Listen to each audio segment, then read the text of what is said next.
If you look at Indonesia, the most populous Muslim country in the world, how did they become Muslim? Do you think they were forced to become Muslim? No.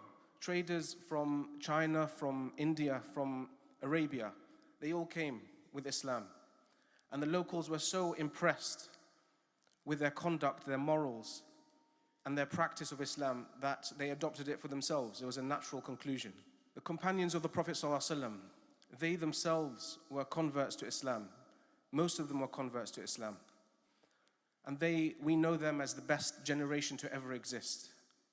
And some of these people were some of the most vicious and ardent opponents of the Prophet ﷺ.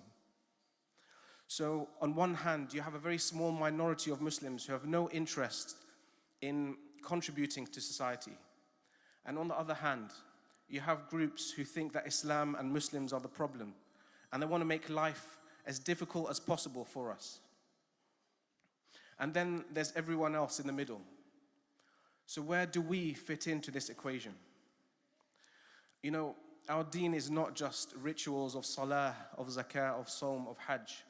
There's a massive emphasis on how we treat the people around us. We have a duty towards them, how we treat them, how we support them, how we reflect Islam through our actions.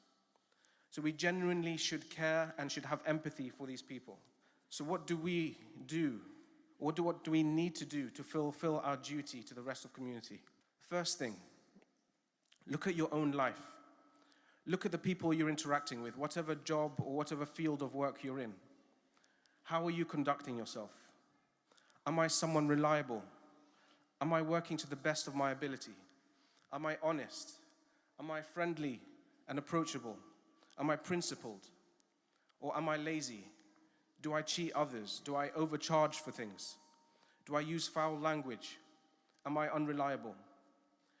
The Prophet ﷺ said, Rawahu Ahmad, I was only sent to perfect good character.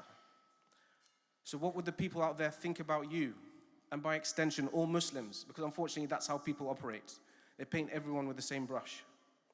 Are you putting someone off Islam or the idea of Islam because of how you conduct yourself? Allah subhanahu wa ta'ala tells the Prophet ﷺ in the Quran, and by the mercy of Allah, you dealt with them, i.e. the companions, gently. And had you been cruel or hard-hearted, they would have abandoned you.